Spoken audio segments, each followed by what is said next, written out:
제가 가방끈이 짧아서요 공부를 많이 못했고 그리고 콧수염이 좀 있으니까 좀 어색한데, 예전에 어떤 분이 저를 이렇게 소개하더라고요. 여러분, 공부 잘할 때 중요한 부분 나오면 밑줄 치지 않냐고, 하나님께서 중요한 사람이라고 코 밑에 밑줄 쳐줬다고 이렇게 저를 소개해 주셨던 기억이 나네요. 또 특별히 이렇게 소련 지역에 선교하고 또 가장 멋지게 하나님 앞에 쓰임 받고 있는 우리 은혜교회에서 이렇게 제 삶을 나눌 수 있게 해주신 것 참 감사합니다. 저는 말 못하고 듣지 못하는 농아들과 함께 한 20여 년 정도 이슬람 땅에서 선교했습니다. 제가 예전에 어떤 교회에 가서 저보고 선교 보고를 하라고 하더라고요. 그래서 제가 기도하면서 이렇게 표현했어요. 제가 진짜 선교 보고 하면 들을 자신 있냐고. 내가 진짜 선교 보고 한번 하고 싶은데, 여러분 선교 보고, 여러분 뭘 잘해서 선교 보고 들으려고 하시냐고 제가 이렇게 교만하게 얘기했던 적이 있었어요. 근데 제가 은혜교회 와서는 진짜 멋지게 선교하는 교회니까 진짜 선교 보고 한번 하고 싶었는데, 제가 어떻게 스님 생활 하다가 예수 믿었는가 간증해야 될 것 같습니다. 그래서 오늘 저는 말 못하고 듣지 못하는 사람들 그 축구 국가대표 감독으로 아시안게임 4번 다녀왔습니다. 그래서 저는 이렇게 예배도 하나님 앞에 축구샵 하는 것처럼 생각합니다. 그러니까 오늘 지금 전반전 주어진 시간, 짧은 시간 안에 제가 전반전 안에 멋지게 간증으로 여러분들과 함께 골을 넣고 싶습니다.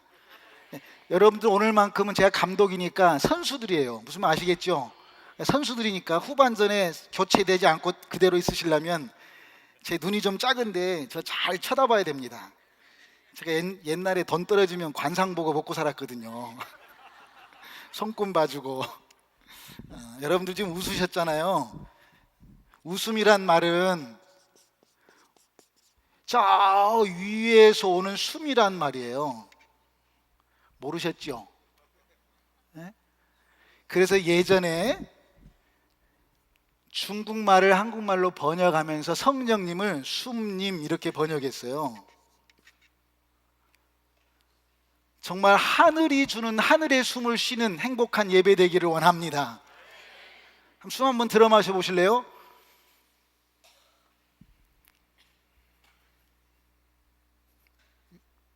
안 뱉은 사람 있을까요?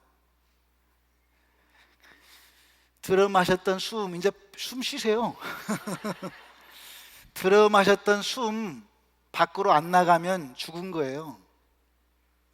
밖으로 나갔던 숨 들어 마시지 못하면 죽은 거예요. 내 몸 안에 가장 가까이 와 있는 숨 하나 내 맘대로 못 해요. 그런데 우리가 뭘 한다고 하겠어요? 세상 사람들은 다 지구의 중력에 끌려 삽니다. 오늘 예배 가운데 하늘이 주는 숨, 하늘 사람으로 사는 멋진 우리 은혜교회 성도들 다 되기를 축복합니다. 제가 오늘 제 간증을 통한 하늘이 저에게 내렸던 하늘의 웃음, 하늘의 숨 나누고 싶어요. 준비되셨어요? 다시 한번 아멘! 손도 이렇게 하고 내가 감독이라니까 다시 한번 아멘! 원래 발로 해야 되는데. 자, 저는 이 땅에 왜 장애인이 있을까? 왜 저렇게 말 못하고 듣지 못하는 농아들이 있지? 나는 왜 2다리가 있을까? 저는 다리가 있다는 것이 미안해가지고 지금도 몸이 불편한 사람들 앞을 의도적으로 못 지나갔어요. 저는 이리에서부터 서울까지 걸어가 봤습니다. 내 다리가 왜 있을까 생각하면서. 왜 눈 뜨고 계신가요? 저는 이렇게 저에 대해서 끊임없이 물었습니다. 불교에서는 이것을 화두라고 해요. 여러분, 하나님에 대해서 많이 아시죠? 제가 예수 믿고 났더니 많은 사람들이 하나님에 대해서 너무 많이 알고 있어요. 특히 교회 다니시는 분들. 그러나 하나님을 알고 있는 내가 누군가를 모르고 있는 것 같아요. 저는 이 시간 그러한 저의 간증을 통한, 기독교는 답을 주는 종교가 아니거든요. 답을 갖고 있으면 답만 갖고 사니까 인생은 답답해요. 뭔 말인지 못 알아들으시는 것 같아. 제가 가방끈이 짧은 얘기 하거든요. 기독교는 종교라고 하는 울타리가 있을 뿐이잖아요. 기독교는 끊임없이 묻고 계신 하나님으로 저는 만났어요. 아담아, 너 어디 있느냐? 이렇게 물어보고 계세요. 하나님은 너 이렇게 건강한 게 왜 태어났을까? 이렇게 하나님은 물어보고 계시는 게 끊임없이. 저는 그 하나님을 만났던 간증을 좀 하려고 해요. 자, 그냥 한국말 하는데요, 늙은이란 말은 무슨 말이 줄어서 늙은이가 됐을까요? 좀 주관식이니까 어려우니까 제가 얘기할게요. 늘 그러니, 따라서 해봐. 시작. 늘 그렇게. 그냥 오늘 이렇게 생각하면 늙은이에요. 우리 이곳에서는 아무도 늙은이가 없기를 원해요. 오늘 특별한, 아니 날마다 특별한 날로 그런 예배 드리기를 원해요. 오늘 기도하러 오셨죠? 기도하는 날이죠? 저는 이렇게 표현하고 싶어요. 기도는 하는 게 아니라, 따라서 해보실래요? 기도는 사는 것이다. 아멘. 기도는 사는 거예요. 저는 그렇게 말하고 싶어요. 하나님의 말씀이 나를 통해서 사는 거예요. 하나님의 뜻이 나를 통해서 성령으로 이어가는 거예요. 기도는 삶이지, 기도는 하는 게 아니에요. 아니, 하는 것도 있을 수도 있어요. 그렇지만 저는 기도는 사는 것이다, 이렇게 표현하고 싶어요. 오늘 그러한 삶을 경험하는 행복이 있기를 원해요. 자, 늙은이가 아니라 우리는 다 젊은이에요. 반대말이니까. 젊은이란 말은 무슨 말이 줄어서 젊은이가 됐을까요? 제가 지금 축구 감독인데 여러분들하고 이제 같은 팀이니까 좀 조율해 보는 거예요. 얼마나 내 말을 잘 듣는가 보려고. 젊은이란 말은 저를 묻는이에요. 묻는이. 저는 계속 이렇게 물었어요. 하나님, 저는 그때 하나님이 아니었지. 그래서 저는 사람들이 죽으면 몇 분 후에 머리가 빵 하고 터질까? 죽은 시신들 닦고 전국의 화장터를 다니면서 큰 스님 돼보려고 굉장히 몸부림쳤던, 사람이 태어나서는 왜 죽을까? 철학적인 질문이지만 이런 물음 앞에 살았어요. 왜 선천적으로 장애인이 있을까? 막 이러한 세상에 대한 끊임없는 생로병사의 그 물음 앞에 제가 결국은 가장 소외받고 살고 있는 사람들이 소록도에 계신 나병 환자라는 얘기를 듣게 됐어요. 소록도 가보신 분 계시죠? 손 한번 들어보실래요? 소록도. 그곳에서는 한국같이 조그만한 땅덩어리에 나병 환자들이 사는 마을이 몇 개 있을까요? 102군데 있어요. 그럼 여러분들은 왜 건강하게 이 세상에 태어나셨나요? 그러면 그분들은 자기들이 원해서 나병 환자로 태어났을까요? 이렇게 끊임없이 묻고 또 묻다가 결국 내가 건강한 것이 너무 미안해가지고 소록도에 나병 환자가 되고 싶어서 갔어요. 저는 불교에서는 왜 이 땅에 문둥이가 있는지를 알거든요. 가르쳐줘요. 왜? 전생에 지은 죄 때문이라고. 천지 부모 동포 이 육도에 관한 어떤 죄. 그래서 이 세상에서 꼭 부처님 만나야만이 다음 생에 건강한 사람으로 태어날 수 있다고 하는 그런 진리, 그 불교에서 말하는 진리로 제가 소록도에, 지금은 많은 분들이 돌아가셔서 한 60군데 정도 남았대요. 그런데 그 당시만 해도 소록도가 1번지 2번지로 나눠져 가지고 아무도 못 갔어요. 그리고 가족들 면담하려면 그 철조망 사이에서 서로 이렇게 미팅하고 이랬어요. 그러나 저는 그때 원불교의 신앙으로 그곳에 가서 열심히 부처님 전했어요. 왜 문둥이 된지 아시냐고. 갑자기 문둥병 걸려서 광주 일고, 전라남도 광주에 고등학교 2학년 학생이 문둥병 걸려서 왔어요. 국민학교 교장선생 하시다가 갑자기 문둥병 걸려서 오신 분이 있었어요. 육군 중사로 건강했던 군인이 갑자기 나병 걸려서 왔어요. 이런, 소록도가 섬이거든요. 그 부둣가에 제가 서 있으면서 문둥병 걸려서 오는 그 사람들한테 물어봤어요. 왜 문둥이 걸린 줄 아냐고. 전생에 지은 죄 때문이라고. 그러니까 그 중사가 내가 지금 문둥이 된 것도 화나 죽겠는데 무슨 죄냐고 막 저를 그렇게 두들겨 팼어요.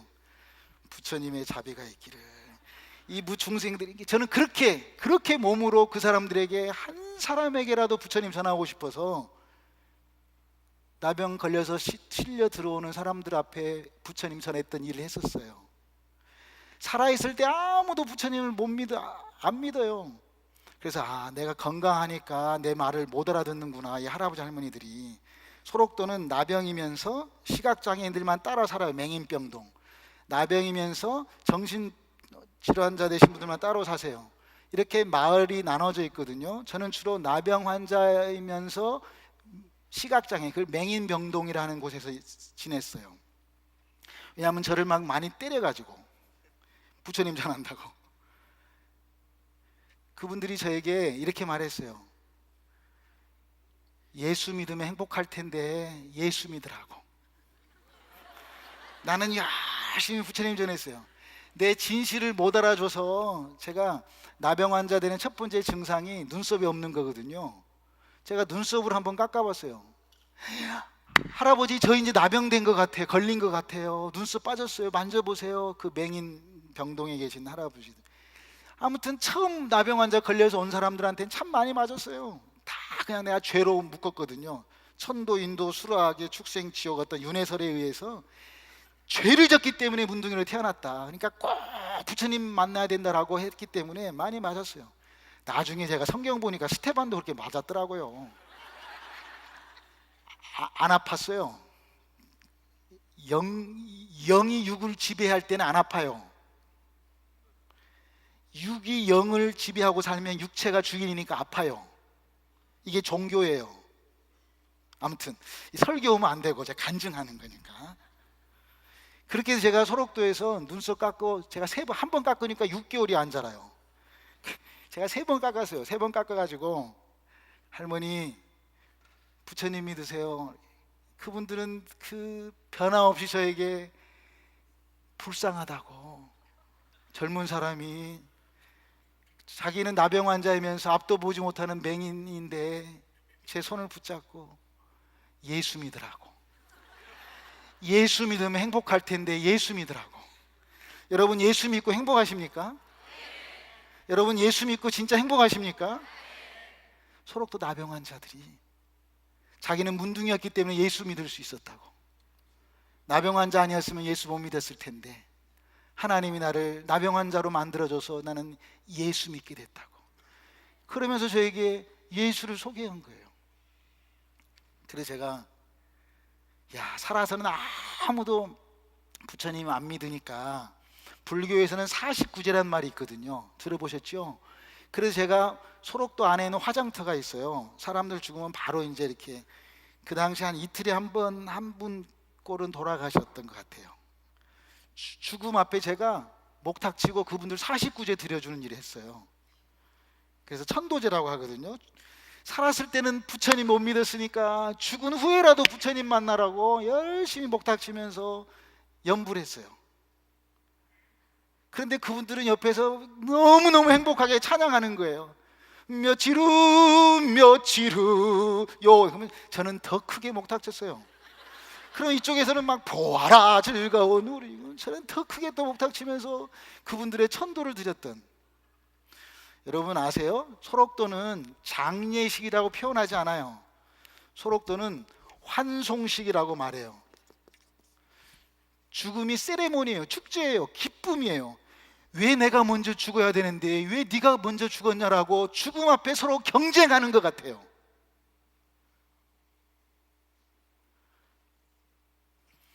예수 믿는다는 말은 제가 보니까 자연의 죽음이 오기 전에 내가 먼저 죽었다라고 사는 거라고 생각해요. 뭐가 오기 전에? 자연의 죽음이, 육체적으로 내가 죽음이 오기 전에 내가 십자가로, 내가 예수로 내가 먼저 죽었다라고 선포하고 사는 거, 그게 저는 크리스찬이라고 봐요. 이 설교되면 안 되는데 이거 참말로. 아무튼 그래가지고 소록도에서 제가 열심히 화장터에서 그렇게 천도제 지내다가, 소록도 원불교 소록도 가보시면 제가 원불교 만들었거든요. 원불교 있거든요. 거기서 소록도 간지 제가 7년 만에 법당 안에서 새벽에 탁 좌선하고 연부를 하는데 목탁 치고 있는데 제 입에서 계속 며칠 후. 그래서 제가 박수 칠 일이 아니라니까 내가 완전히 돌아버렸어요. 그래서 제가 속으로 야 무슨 내가 멸치가 먹고 싶나 왜 멸치로. 그래 나중에 한 2-3시간이 흘러버렸던 어떤 그 엄청난 그 하늘의 언어를 제가 받아버렸어요. 여러분 우습지요. 저도 예수 안 믿고 싶었다니까요. 근데 하나님이 저를 예수 믿게 했어요. 여러분 법당 안에는 귀신들이 많다고 사람들이 말해요. 그렇게 들어보셨죠? 법당 안에 귀신들이 많다고 말했던 그곳에 하나님은 살아계셨습니다. 왜? 그 하나님은 전지전능하신 하나님이셨기 때문입니다. 그 하나님은 무소부재하신 하나님이셨기 때문입니다. 우리 생각으로 하나님을 가다 놓지 말자 이거예요. 따라서 해보실래요? 생각 너머에 계신 하나님. 그 하나님 만났어요. 어느 날 소록도에서요 어떤 할아버지 할머니가 바깥에 눈이 오니까 오늘 정말 춥겠다 이렇게 생각하고 할아버지가 할머니를 위해서 아궁이에 장작불을 지펴줬어요. 그래서 제가 할아버지한테 할아버지 오늘 안 추워요 그러니까 그 할아버지가 아니다고 저렇게 눈이 오면 소록도는 남쪽 나라니까 눈이 잘 안 오거든요. 눈이 오면 춥다고 그러면서 불을 지폈어요. 아니나 다를까 제가 아침에 할머니 일어나라고 깨우러 갔는데 등짝이 전라도 말로 홀라당 벗겨져 버렸어요. 왜 그랬을까요? 더우면 빨리빨리 일어나야죠. 근데 왜? 나병은 육신의 감각이 없는 거예요. 전 세계의 나병 환자는 하와이 섬 옆에 몰로이카에 있습니다. 구소련권의 나병 환자들은 우즈베키스탄 까라칼팍에 있습니다. 대한민국의 나병 환자는 소록도에 있습니다. 양성 환자들이 지금은 없어요. 지금 한 700여 명 정도 계신 것 같아요. 그러한 나병 환자는 정해져 있는데 여러분 영적인 나병 환자는 지금 누구일까요? 육체적인 나병 환자는 어떤 곳에 살고 있어요. 영적인 나병 환자 이렇게 물어보는 답을 예수는 누굽니까? 그 살아계신 그리스도시요 살아계신 하나님 아들입니다. 맞았어요 박수. 이러한 종교가 돼버리니까 기독교가 종교 안에서 하나님 다 자기 편으로 끄집어내려가지고 편싸움하고 있는 것 같아요. 여러분 기독교는 종교가 아니에요. 기독교는 생명입니다. 프로그램으로 생명을 만드는 것이 아니라 생명이 생명을 만들어내는 이게 기독교의 힘이란 말이에요.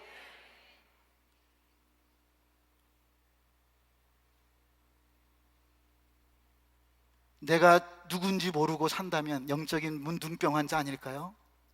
죄가 무엇인지, 정말 예수가 뭔지, 기도한다는 게 뭔지, 선교가 무엇인지 이런 걸 모르고 사는 사람들이 영적인 나병 환자 아닐까 이렇게 도전하고 싶습니다. 저는 아무튼 그곳에서 엄청난 나름 하늘이 열려가지고요 제가 나중에 성경을 보니까 고린도전서 14장 22절에 이런 말씀이 있어요. 예수 믿지 않는 자를 위해서 주는 선물이 하나 있는데 예수 믿도록 그게 뭐냐면 방언이라고 되어 있더라고요. 법당 안에 내가 목탁 치다가 지금도 제가 바냐바라 빌다신경 강의를 더 잘할 수 있거든요. 주기도문보다. 이렇게 제가 의도적으로 잘하는데 그때는 제 혀가 돌아가서 하나님께서 나의 삶을 주관하고 계신다는 걸 그때 제가 알아차렸습니다. 고린도전서 말씀 보면서 제가 아침 저녁으로는 목탁 치고 연부를 하고 낮에는 몰래 성경 보다가 왜냐하면 제가 완전히 돌아버렸어요. 여러분 허령이 열린다는 거 아세요? 이렇게 보여 이렇게 그래가지고 성경을 볼 수밖에 없었어요. 아무튼 근데 제가 상세부터 읽어봐도 뭔 말인지 모르겠어요. 그냥 한국말을 읽긴 읽는데 모르겠더라고요. 그런데 요한복음을 읽는데 요한복음이 보이기 시작했어요. 그래서 요한복음을 제가 찢어가지고 밥 말아 먹어보고 비벼 먹어보고 국으로 먹어보고 요한복음을 먹어봤어요. 생명의 양식이라고 그래서. 요한복음, 그래서 제가 오늘 요한복음에서 만났던 하나님 잠깐 제가 소개하려고 합니다. 제가 마가복음에 여러분 다 아시는 말씀이에요. 기도는 뭐라고요? 사는 것이다. 이것만 알고 가요. 다시, 기도는 뭐라고요? 기도는 하는 것을 넘어서 기도는 말씀이 성령으로 나를 통해서 이 땅에 이어주고 그렇게 사는 거라고 생각을 해요. 제가 마가복음 마지막에 예수 믿는 자에게 나타나는 표적 4가지 있잖아요. 귀신을 쫓아내고 방언을 말하고 무슨 독을 마실 때 해를 받지 않냐고, 병든 자에게 손을 나리라. 다 해봤는데 한 가지 못했어요. 무슨 독을 마실지라도 해를 받지 못한다는 거. 그리고 제가 이거 쥐약 먹어봤어요. 쥐약 실려가 봤지만 왜 그렇게 4가지 표적을 줘요? 성경에 하나님의 말씀을 확실히 증거하기 위함이라고 했어요. 예수님의 유언의 코드는 증거와 성령과 증인입니다. 진리의 성령이 오시면 그가 나를 증거할 것이요, 성령이 오셔서 예수를 증거하고 요한복음 15장 이렇게 말합니다. 그동안 너희가 나와 함께 있었으니 너희가 나를 증거할 것이라고. 그래서 예수님의 유언의 코드가 뭐라고요? 성령과 증인이에요. 오직 성령이 임하시면 증인이 되어라 말하는 거잖아요. 아무튼 이게 자꾸 죄송합니다. 이게 목사의 병이 걸려가지고 설교하려고 그래가지고. 아무튼 자, 그래서 제가 소록도에서 그 나병 환자들을 통한 그 은혜 체험을 경험하고, 제가 나병 환자 되고 싶어서 소록도 살았는데 소록도 나병 환자들이 저를 예수로 전염시켜 버렸다고 생각해요. 왜? 그들은 기도를 살았기 때문이에요. 기도했던 표현대로 그들이 삶을 살았기 때문이에요. 아멘. 그러한 삶으로 제가 전염돼서 제가 요한복음을 보다가 요한복음이 불교의 윤회설처럼 막 보이는 거예요. 이게 태초에 하나님 말씀이 있었는데, 말씀이 하나님과 함께 있었는데 그 말씀이 하나님이고, 여러분 안 돌아요? 돌잖아요 지금. 그 말씀이 육신이 되어서 이 땅에 왔고 아버지 품속에 독생하셔서 나타나셨고, 요한복음에 보면 예수가 내 안에 내가 예수 안에라는 말을 하면서 끊임없이 그 어떤 그 하늘의 운행하심을 제가 보게 됐어요. 그래서 에스겔, 다니엘, 요한계시록, 이것은 보는 책이다라고 표현하고 싶어요. 보는 책이 보여지는 거예요. 저에게만큼은. 그래서 제가 이게 요한복음이 그림으로 쫙 보여지기 시작하면서 특별히 제가 이제 요 하나 얘기를 하려고 그래요. 전반전은 요 얘기하고 끝날 거예요. 원래 축구 경기가 몇 분이에요, 전반전? 근데 오늘 목사님한테 허락받은 시간이 이 미니게임 30분 허락받았어요. 전반전 30분, 후반전 30분. 그러니까 자, 전반전 마지막에 제가 이게 항상 마지막이 중요해요. 중요해. 자, 차렷! 다시 한번 차렷! 자, 빨리 차렷 하세요. 차렷! 몸을 세우는 걸 체조라고 그래요. 체조. 마음을 세우는 걸 뭐예요? 정조. 뜻을 세우는 걸 지조. 그래서 세우는 거예요. 세워. 나도 세우고 다른 사람도 세워주고, 그런 은혜교회잖아요. 자, 제가 요한복음을 쭉 이렇게 미친 사람처럼 요한복음을 보다가, 여러분 다 아시는 말씀인데요, 죽은 나사로가 살아났다, 이런 말씀을 보게 됐어요. 그 사람들한테 다니면서 물어봤어요. 죽은 나사로 지금 어디 있냐고. 죽은 나사로 어디 있어요? 죽은 나사로 어디 있어요? 대답 좀 해보세요. 어디 있어요? 아니, 예수님이 살렸는데 지금까지 살아있어야 되지 않을까? 라고 하는 물음을 갖기 시작했어요. 이런 퀘스천이에요. 질문이 없으면 사람은 성장하지 못해요. 어린아이는 끊임없는 질문 속에 사는 아이들입니다. 공부 잘하는 학생은 질문이 있습니다. 질문한 만큼 그게 선생님이기 때문이에요. 성경에 보니까 이러한 질문들이 굉장히 많아요.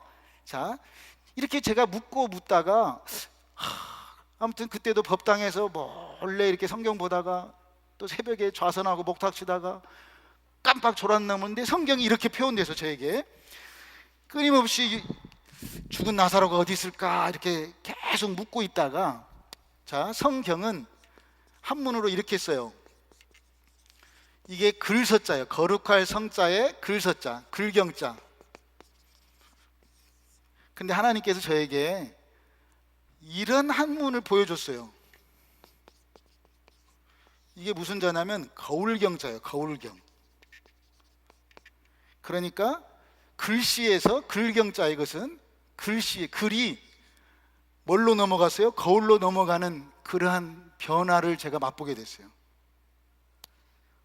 오늘 저와 여러분의 삶 가운데 글에서 거울로 넘어가는 행복이 있기를 축복합니다. 넘어가는 게 6월절이잖아요. 글씨로 성경을 보면 사람들을 정죄할 수밖에 없어요. 그러나 이게 거울로 성경을 보기 시작하니까 저에게만큼 제가 간증하는 거예요. 거울을 보니, 거울은 누구를 보는 거죠? 그러면 죽은 나사로가 지금 누구일까요? 거울로 보니까 누구일까요? 다시 한번, 누구일까요? 거울로 보니까 나잖아요. 이야, 그때부터 제가 감아놓았던, 여러분, 죄란 말은 여기 보세요. 조이다에서 줄여진 말이 죄예요. 죄.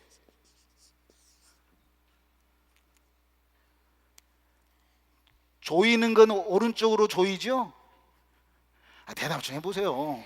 여러분 선수들이에요. 선수들. 지금 끊임없이 우리를 조이고 있습니다. 세상은 너 예수 믿는데 이렇게밖에 못하냐고, 너 이렇게 질병이 있냐고, 여러분들을 감싸고 있는 게 지금 뭡니까? 사람들은 계속 그걸 조이고 있습니다.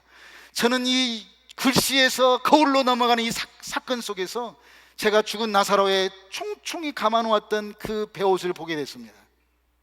많은 것들이 저를 감싸고 있었습니다. 그런데 예수님은 이 땅에 그 나사로를 살려주셨어요. 풀어놓아 자유케 하라고 말씀하셨습니다.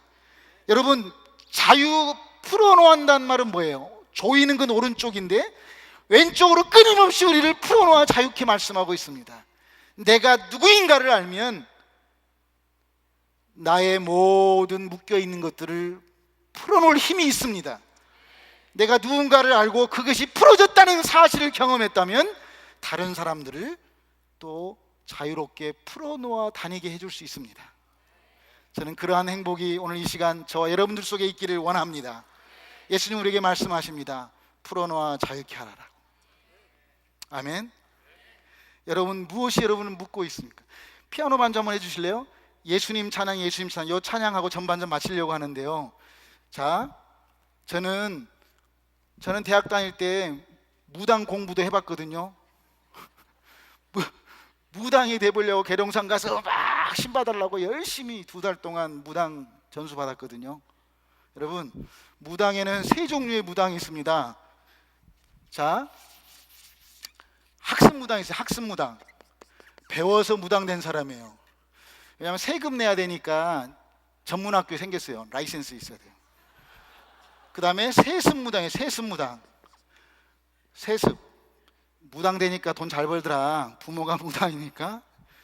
마지막 무당은 강신무당이에요. 누가 진짜로 거시기를 잘할까요?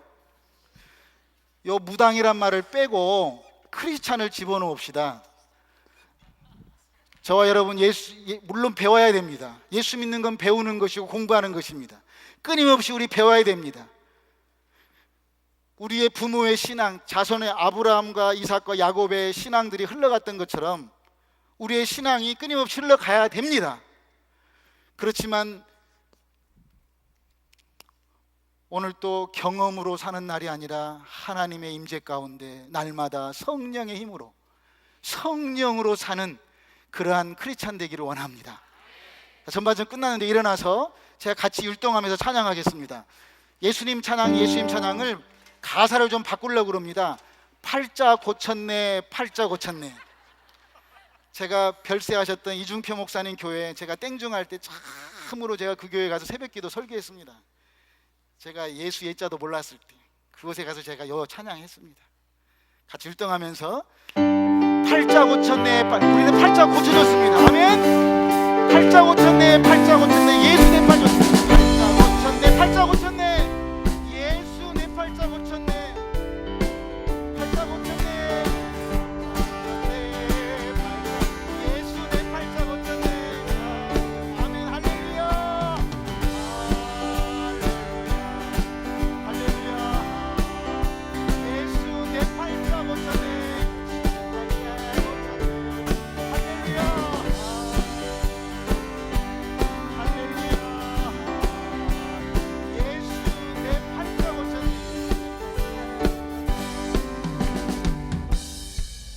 천천히 해야 될 것 같아요. 어르신들이 많이 계셔가지고 좀 못 따라하시는 것 같아요. 어른하고 노인의 차이를 아세요? 노인은 내 것만 챙기는 거예요. 나이가 먹으면 똑같이 어른이란 말과 노인이란 말을 같이 듣지 않나요? 노인으로 살지 않는 은혜교회 성도님 되시기를 원합니다. 노인은 어린아이 같이 서운한 게 모든 것이 나 것만 챙기니까 그렇지요. 근데 어르신이잖아요. 어른이 되면 다른 사람들에게 패스해 주는 거예요. 더 주고 싶어서 안다라는 거예요. 우리 은혜교회 성도는 모두가 다 예수님 안에서 어른이십니다.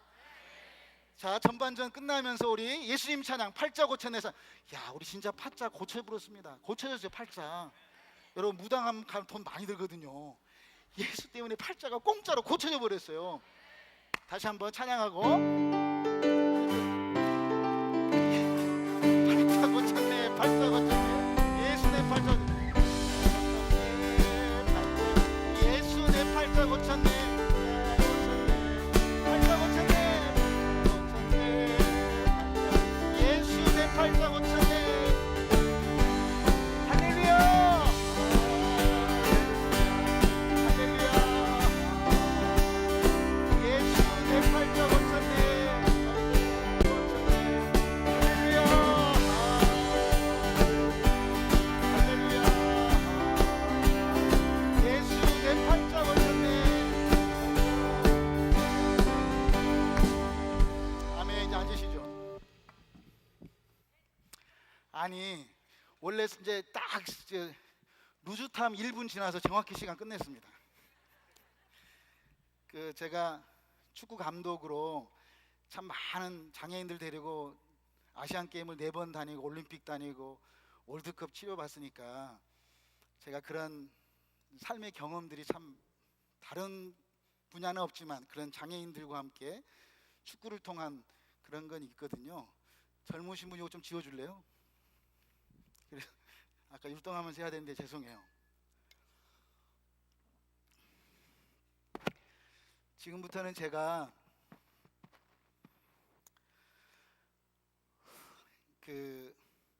소록도 나병 환자들이 저에게 7년 동안 기도해 줬거든요. 그래서 제가 예수님을 믿게 됐어요. 여러분, 우리가 어떤 사람 붙잡고 최소한 7년 기도하는, 또 기도의 삶을 사는 그런 행복이 있다면 충분히 우리는 예수로 전염시킬 수 있다고 생각합니다.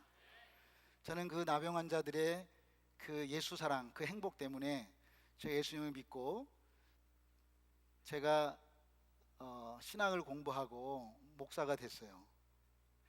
그러면서 그때 소련이 무너져서 제가 93년도에 이제 선교사로 가기 시작했습니다. 제가 선교사로 가서 제가 너무 막 이런 것들이 많이 열려가지고 막 너무 많은 어떤 이적과 표적이 있는 거예요. 근데 이걸 막 절제하면서 하나님께서 나병 환자들을 통해서 제가 예수님을 전염받았기 때문에 이슬람 땅에 이렇게 말 못하고 듣지 못하는 아이들은 이슬람 땅에서는 알라의 저주라고 말해요. 그래서 신이 저주했기 때문에 모스크 못 오게 해요. 교회에서 예배 드리는 거 있을 수도 없어요.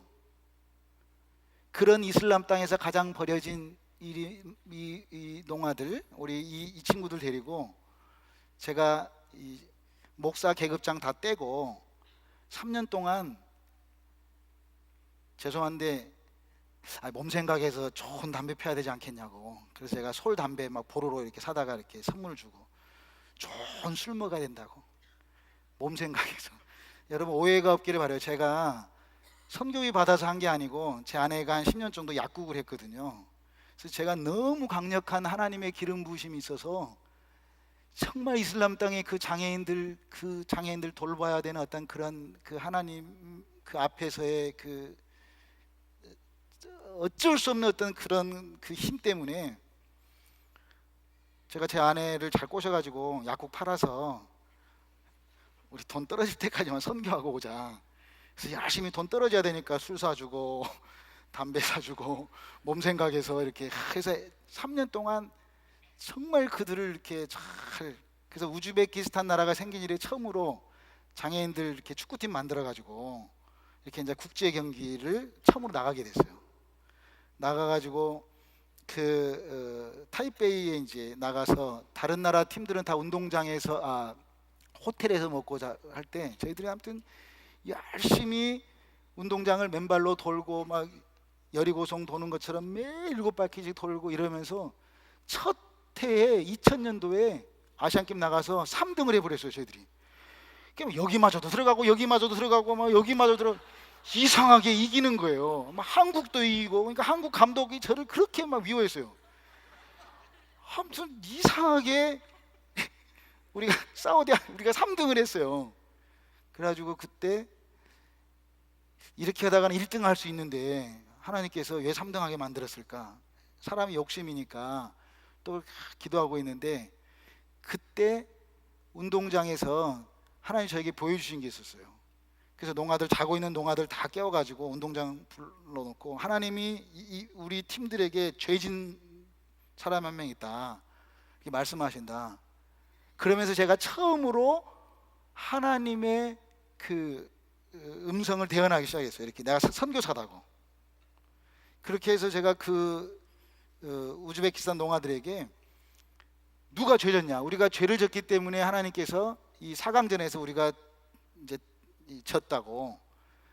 그러니까 조용하더라고요. 물론 말 못하니까 조용하지만.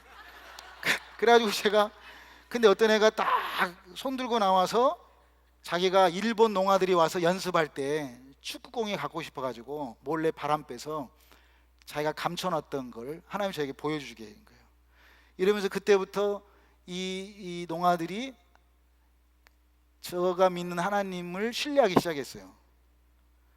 그렇게 해서 시작했던 선교예요.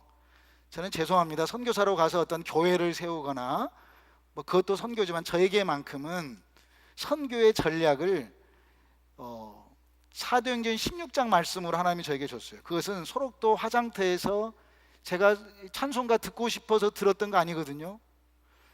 제가 화장터에서 목탁 치다가 그냥 무의식 속에 들었던 찬송가가 하나님의 임재로 나타나 버린 거예요.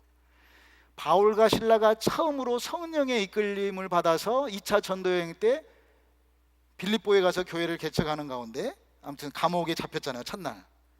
그때 바울과 실라가 했던 게 뭐예요? 기도와 찬양이거든요. 그 기도와 찬양을 들었던 간수가 성경 안에서 저라는 사실을 알게 됐어요. 왜? 그 간수도 자기가 바울과 실라의 찬양과 기도 소리 안 듣고 싶었을 거예요. 그냥 무의식 속에 듣다가 그 간수가 바울에게 물어보거든요. 나도 어떻게 하면 구원을 받을 수 있습니까? 라고. 그게 어떻게 보면 모든 인류의 가장 근원적인 질문이지 않겠어요? 그래서 제가 선교라는 건 이런 거구나. 감옥 같다 할지라도 선교지가 그곳에서 내가 할 수 있는 건 기도와 찬양이구나. 그래서 그냥 3년 동안 술 사주고 담배 사주고 이렇게 밥 사주고 목욕시켜주고 이렇게 하다가 그 기도하고 찬양하는 그러한 어떤 그 전염이 되어버리는 이슬람 선교가 되어버렸습니다. 아무튼 그래서 지금은 제가 죽으면 우즈베키스탄 제가 개척한 우리 농아교회 그 살구나무에 시신을 묻어달라고 유언장을 써놨습니다. 왜냐하면 가난한 우리 농아들인데 어느 날 교회 마당에 심어진 살구의 열매가 부족하니까 농아들이 서로 이렇게 애기들이 다투고 있더라고요. 그래서 제가 죽고 나면 내 몸뚱아리는 농아들에게 먹거리라도 돼야 되겠다 생각을 해서 그렇게 유언을 써놓고 또 제 자식들에게도 얘기해놓고 이렇게 살고 있었던 선교사입니다. 그런데 어느 날 우즈베키스탄에 제가 추방을 당했어요. 이러는 가운데 한 번도 아니고 또 체육부 장관이 들어오라고 그래서 또 축구 또 하다가 또 두 번 추방당하면서 참 많은 어려움이 있었어요. 제가 그렇게 처음 사랑했고 나의 시신을 그곳에 묻어달라는 유언까지 했던 첫사랑이 맺었던 우즈베키스탄 땅인데 아직도 들어가지 못하는 그곳에 대해서, 그런데 제 아이들하고 제 아내는 너무너무 행복하더라고. 추방당하니까 더 이상 선교 안 해도 된다고 그러고, 우리 애기 이름이 하늘이 영광인데 하늘이 영광이도 한국 가면 그 꿀떡 같은 거 먹을 수 있다고. 왜냐하면 제가 미친놈처럼 선교는 그곳에 가서 죽는 거지 제가 한국에 안 돌아왔습니다. 왜냐하면 선교할 때 저는 선교할 때 이게 스승사자거든요. 그런데 이걸 저는 죽을 사자로 이렇게 바꿔봤습니다. 그래서 베푸는 거에 아니라 먼저 가르치다가 죽는 것이 선교사다. 뭘 가르치냐? 이게 가르칠 교자인데요. 교사 선생님들 보세요. 가르칠 교회요.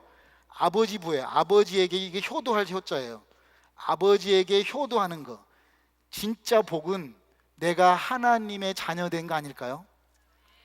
예수 믿으면 잘 산다고요? 예수 믿으면 복 받는다고요? 삼박자 구원이라는 게 틀린 건 아니지만 예수 믿으면 손해볼 수 있는 길을 갈 수 있어야 되지 않겠어요? 진짜 복이 뭐냐 그 말이에요. 하나님이 내 아버지라고 고백할 수 있는 게 하나님 나라의 복 아닐까요? 그걸 가르치는 게 교사고, 이건 제 해석이에요. 그런데 이렇게 정말 죽으려고 갔던 땅이었는데 이런 어려움 속에서, 그래서 다시 추방당해가지고 두 번째 추방 때는 더 이상 이제 내가 선교 안 해야 되겠다. 그리고 이제 한국에서 뭐 농아들도 많고, 저는 원래 한국에서 이렇게 농아들과 함께 일했던 일이 있었기 때문에 그냥 있어야지 이렇게 지냈거든요. 그런데 제가 건강한데 새벽 2, 3시만 되면 숨을 못 쉬는 호흡 알러지를 하나님께서 병으로 저를 줘버린 거예요. 여러분, 병이라는 것은, 병 아시죠? 들어간 구멍이 있는데 막힌 게 병이거든요. 병 중에 막힌 게 뭐예요? 변비가 힘들어요. 그래서 이게 병이에요. 한국말로 쉽지요. 이게 병이요. 막히면 병이라니까. 흘려보내야 돼. 그래서 노인은 막혀 찾고, 근데 어른은 흘려보내. 아멘. 그래서 우리 이 은혜교회는 어른의 교회거든요. 그래서 자꾸 흘려보내니까 병이 안 걸리는 거예요. 자, 그렇게 해서 제가 막 막히기 시작한 거예요. 막 호흡 알러지 와가지고 한 2, 3달 동안 숨을 못 쉬는 거예요. 그래서 제가 어느 날 밖에 나와가지고 하늘을 보면서 기도해서, 하나님, 별들이 막 쏟아지는데, 하나님, 내가 더러워서 내가 진짜 이제 선교하겠습니다. 그러니까 숨이 쫙 쉬지더라고요. 내가 하나님 앞에 진짜 내가 왜냐하면 그 별들이 그때부터 콩으로 보여요. 콩. 그래서 제가 카자흐스탄에 가서 지금 콩나물 장사하고 있어요.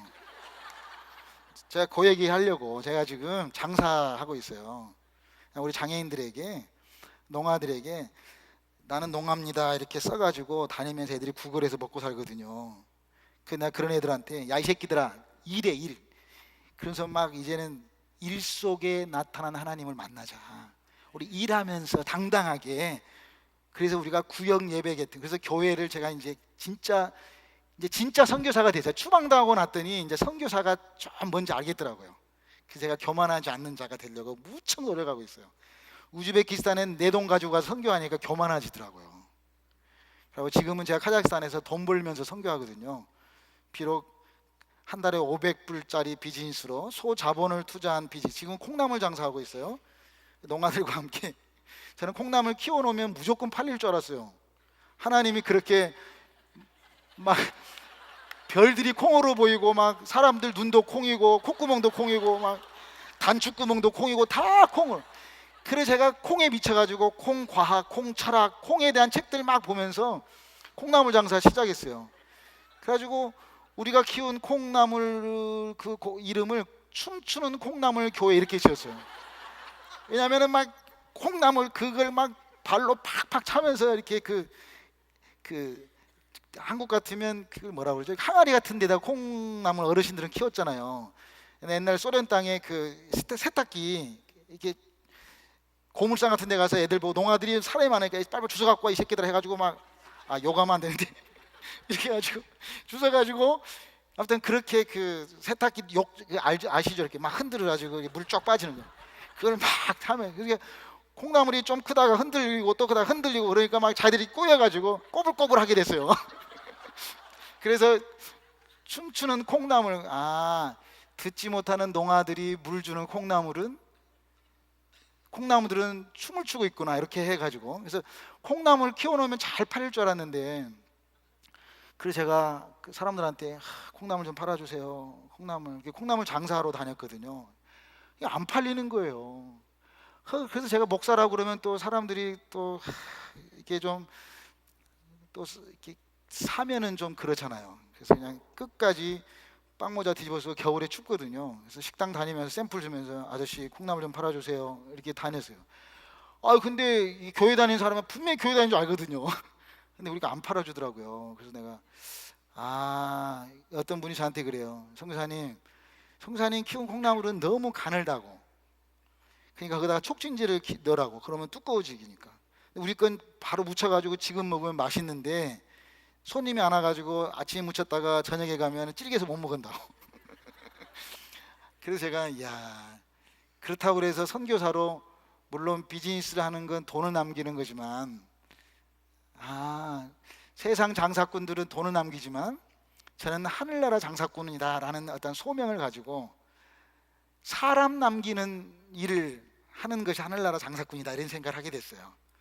그렇게 해서 사람들에게는 콩나물이 안 팔렸지만 제가 어느 날 부활절 날 부활의 모습으로 이 땅에 오신, 콩나물의 모습으로 오신 예수님 찬양합니다 막 이렇게 기도하면서, 왜냐하면 우리는 콩나물이 우리를 먹였거든요. 그래서 부활하신, 그렇게 하다가 아무튼 이제 한 구역을 춤추는 콩나물 교회라는 이름으로, 그래서 지금 3가정이 거기서 먹고 살고 있어요. 한 달에 한 500불씩 벌어요. 그러다가 또 하나님께서 저에게 두부를 할 수 있도록 또 길을 열어주세요. 제가 사는 곳에서 국경까지, 중국 국경까지 한 7시간 가거든요. 가가지고 거기다 놓고 신장으로 택시 타고 가서 기차 타고 뭐 상해 가가지고 두부 기계를 사갖고 왔어요. 여러분 두부 만들어 보셨어요? 두부는요, 콩을 사다가 물에다가 팍 붓기거든요. 우리 처음 예수 믿으면 굉장히 은혜 받아요. 막 맨날 다 일체가 은혜야. 감사해. 그러면 맷돌에 갈아요. 그 다음에 맷돌에 두부 만드는 과정이 광야를 거치고 그 다음에는 찜통에다가 푹 쪄. 이제 100도로. 광야도 안 돼. 더 힘들게. 그러고 나서 간수 집어넣고 자르는 게 두부예요. 이제 이런 두부의 과정을 이렇게 배우면서 농아들과 함께 지금 소록도 나병 환자들이 저에게 전도했던 행복한 예수처럼 우리 두 번째 교회 이름은 행복한 두부교회 이렇게 이름을 줬어요. 그래서 우리가 만든 두부 먹고 사람들 다 예수 때문에 행복하라고. 그러다가 이제 하나님, 제가 우리 한국에 있는 저를 후원하는 몇 개 교회에게 편지를 썼어요. 이렇게 하다가는 언제 제가 이게 돈을 봅니까? 5만 원 후원해 준 교회한테, 목사님 저에게 1년치 60만 원을 미리 좀 땡겨 주십시오. 어떤 분한테는, 목사님한테는 10만 원씩 120만 원을 한꺼번에 좀, 왜냐면 해콩이 나올 때 미리 사야지, 미리 사놔야지 자꾸 장사를 하는데, 돈 벌어서 콩 사면 콩값으로 이건 못 올려요. 콩나물이 선교사 하니까. 그래서 기도하다 하나님, 정말 그랬더니 한국 다는 아닌데요, 몇 분 목사님들이 무슨 선교사가 선교비를 땡겨달라고 하냐고. 그래가지고 좀 잘렸어요.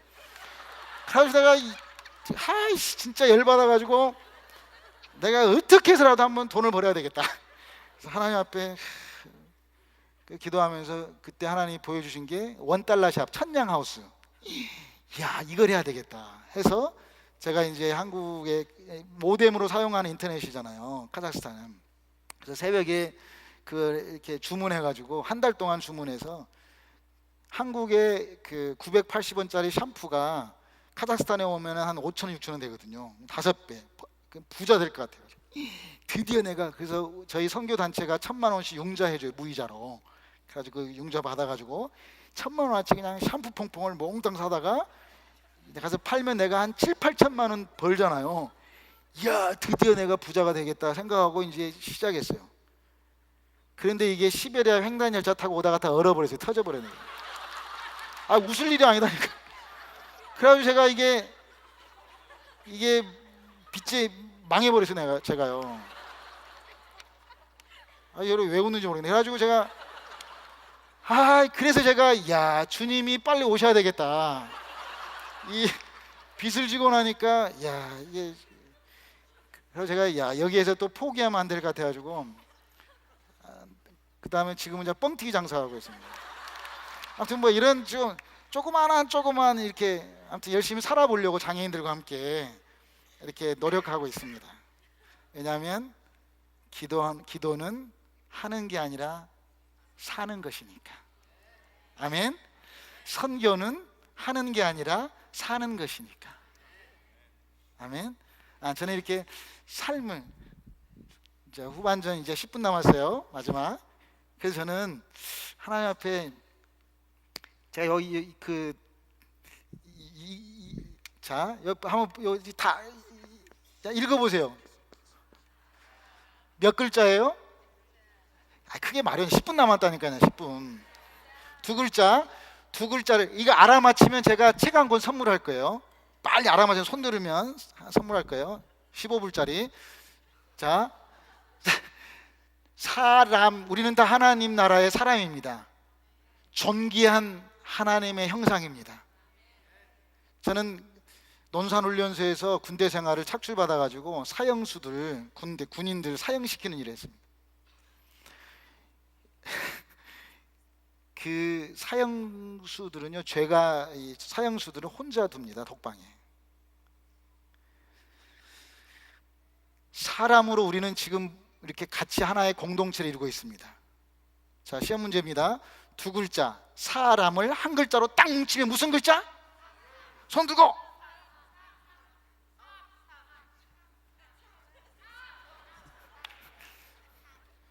다 맞았다고 생각하시고. 이는 한문이고, 요 사람들이 뭉치면 삶이 되는 거예요. 삶은 계란이 아니라 삶. 영성이란 말은 기독교의 단어는 없잖아요. 경건한 신앙, 경건한 능력, 경건한 모양이 있는데 경건한 능력이 없다고 표현했을 뿐이잖아요. 자, 사람이 우리가 뭉치면 삶이 되는 거예요. 애벌레가 뭉치면 고치가 돼요. 이제는 삶이 빵 하고 터지면 두 글자? 요거 알아맞히면 진짜로 선물 줄 거예요. 다시 한번, 삶이 이제는 빵 하고 터지면 무슨 글자? 두 글자? 손 들고. 에? 크게 일어나죠. 네. 목사님, 저분은 선물 줘야 될 것 같아요. 제가 그냥 이따 제가 사인해 드릴게요. 무슨 차이예요? 여기는 미음인데 여기는 이응이에요. 그럼 뭐예요? 사랑이에요. 이렇게 미음이 이응으로 변화되는 것이 이게 삶으로 가는 거라고 저는 봐요. 물론 언어의 유의겠지만 우리 모두가 다 이게 성경의 핵심이지 않을까라고 생각해요. 이렇게 두꺼운 성경 안에 특별히 신약의 두 군데가 온 율법과 선지자의 강령이니라 이렇게 나온 말씀이 있어요. 그게 어딘지 아시잖아요. 산상수훈의 마지막 부분에 마태복음 7장 12절에 네가 대접받고 싶냐? 너도 대접해라. 이것이 온 율법과 선지자의 강령이니라 이렇게 말씀해요. 또 하나는 하나님과 이웃 사랑하는 것, 하나님 사랑하고 이웃 사랑하는 것, 이것이 온 율법과 선지자의 강령이니라. 하나님 사랑, 이웃 사랑. 정말 단순한 얘기지만 제가 지금까지 했던 제 간증과 제 선교 보고의 키워드는 바로 삶이라고 표현하고 싶어서 그랬어요. 그런데 이 삶이 정말 똥돌 뭉쳐가지고 이제는 애벌레가 고치가 되고 고치가 퍽 퍼지고 뭐가 돼요? 나비가 되는 거예요. 그래서 진정한 사랑의 자유가, 아멘. 그래서 제가 어느 날 어떤 교회 집회를 갔습니다. 집회에 가서 이렇게 표현했습니다. 성경에는 두 가지의 십자가가 있다고. 하나는 예수님의 십자가입니다. 제가 법당 안에서 어느 날 예수 믿고 이제 법당에 가서 가만히 불상을 봤어요. 목사님 불상 아시죠? 불상을 가만히 보니까 불쌍하구나 이렇게 제가 보였어요. 에? 그러고 나서 제가 예수 믿고 나서 이제는 성경 이렇게 딱 십자가를 보니까 십자가가 이제는 저에게는 더하기로 보였어요. 더하기. 성경에는 두 가지의 십자가가 하나 있어요. 두 개의 십자가가 있습니다. 하나는 예수님의 십자가입니다. 이것은 더하기예요. 그런데 이 십자가를 제가 떼버렸어요. 떼가지고 제가 짊어졌어요. 그리고 걸어갔어요. 여러분 어떻게 보이냐고. 곱하기로 보입니다. 그래서 또 하나의 십자가는 뭐예요? 자기 십자가예요. 내가 짊어지는 십자가예요. 성경에는 몇 개의 십자가가 있다? 하나는 뭐? 예수 십자가. 이건 더하기예요. 100 더하기 100은 몇이에요? 100 곱하기 100은 몇이에요? 그래서 자기 십자가를 짊어지고 가는 자에게 주는 그 축복, 의의 면류관, 생명의 면류관, 영광의 면류관을 기다리는 그 행복으로 달려가는 저와 여러분 되시기를 축복합니다. 이게 자기 십자가를 짊어지고 가는 인생입니다. 하늘의 중력에 끌려 사는, 하늘스럽게 살다 가는. 저는 어느 날 이렇게 성경을 미친놈처럼 찢어서 먹어보고 구겨도 말아보고 먹었던 제가 성경을 어느 날부터 안 읽기 시작했습니다. 왜냐하면 알고 있는 것도 실천 못하는데 더 이상 성경 알아서 뭐 할까? 이러한 물음 앞에 하나님, 제가 이제 이러한 삶으로 하나님 이 말씀을 살아가는 하나님의 사람으로 남게 하여 주옵소서.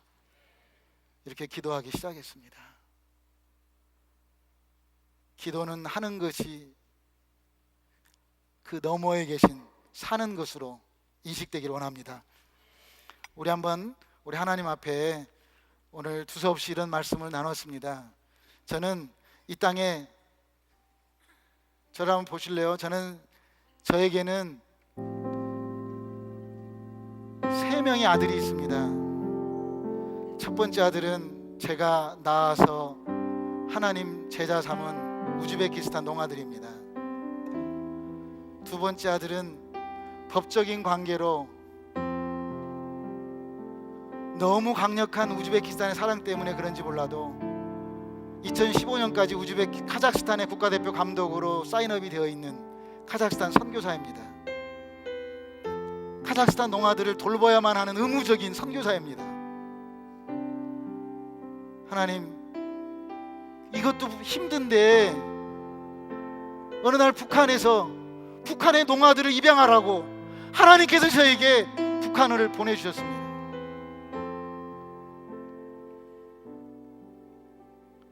김정은 체제가 되어지면서 작년에 처음으로 북한 땅 평양에서 소년궁전에서 1,500명의 인민들을 모셔놓고 세계 장애인의 날 행사를 평양에서 했습니다. 그곳에 참여하게 됐습니다. 저는 북한을 다녀오면서 황정엽 씨가 망명하면서 평양에는 장애인이 없다고 말했습니다. 김현수 교수님이라는 분이 계시는데 김정일 위원장 개인 교수였죠. 이분이 저에게 찾아와서 만났습니다. 진짜 북한에 평양에 장애인이 있냐고. 제가 장애인 한빛지구촌 교회 워싱턴에 있는 그 교회에서 집회를 했거든요. 그 교회에 찾아오셨더라고요. 진짜 평양에 장애인이 있냐고. 자기가 있을 때 다 쫓아냈다고. 그런데 놀랍게도 작년에 그렇게 평양에서 장애인의 날 행사를 했습니다. 그러면서 제가 평양에 있는 장애인들을 보면서 여러분, 빛은 어둠을 이깁니다. 아멘. 여러분, 빛은 어둠을 이깁니다. 아멘. 그런데 저는 이 말씀에 아멘 할 수 없었습니다. 제가 갖고 있는 이 사랑의 빛이 너무 작았기 때문입니다. 평양은 너무 어두웠어요. 북한 땅이 너무 어두웠습니다. 아니, 내가 태어난 대한민국이 장애인 나라였습니다. 내가 태어난 내 조국이 허리신경이 마비된 지체 장애인 나라라는 사실을 알게 됐습니다. 지체 장애인 나라니까 소통이 안 돼서 밑에는 너무 따뜻하고 먹을 걸 버리고 위에는 어둡고 너무 춥고 배고프고 사람이 죽으면 죽은 시신을 삶아 먹으려고 기다리고 있고, 이러한 현실 앞에 하나님, 건강한 사람들이 못하고 있으니까 하나님, 장애인 나라에 태어난 한 사람으로서 장애인들과 함께 행동하는 통일의 쓰임받기를 원합니다. 하나님, 장애인 나라의 대한민국을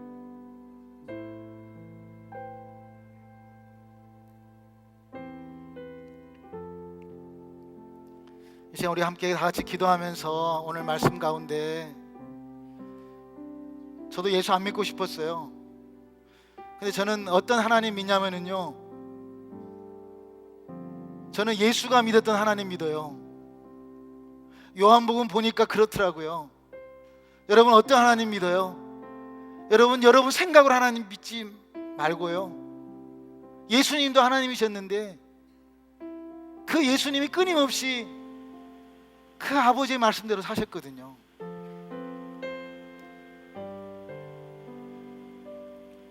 정말 이 대한민국, 이 땅 장애인들과 함께 통일에 쓰임받기를 원합니다. 정말 이런 소원들이 더 풍성하게 열매 맺어서 휠체어 밀고 38선 넘어가고 싶어요. 흰 지팡이 따독거리면서 38선 넘어가고 싶어요. 누군가가 그어놨다면 제가 38선 가서 그냥 지워버리고 싶어요. 제가 장애인들 300명을 모으고 있습니다. 장애인들 300명과 함께 300용사로서 하나님 사랑하고 이웃 사랑하는 삶의 실천자로서 남북 통일을 앞당기는 그 일에 쓰임받기를 원합니다. 가방끈이 짧은 선교사가 여러분들에게 오늘 예수 믿었던 간증과 선교지에 있었던 짧은 얘기를 나눴습니다. 그렇지만 우리가 이걸 가지고 이 시간에 한번 다 일어나실래요? 우리 하나 앞에 기도하며 나가기 원합니다. 우리 두 가지 먼저 기도했으면 좋겠습니다. 죽은 나사로가 나였다는 사실 앞에 하나님, 나를 감싸고 있었던, 나를 묶어 놓았던 많은 것들 풀어지는 역사가 있게 하여 주옵소서. 이러한 기도했으면 좋겠어요. 두 번째는 풀어진 사람 앞에 이제는 상대를 위해서, 이웃을 위해서 기도하며 나아가는 중보자의 역할을 기도하는 시간 가졌으면 좋겠습니다. 그리고 우리들이 태어난 대한민국, 이 조국이 38선이라는 이 장애인 국가 앞에 하나님,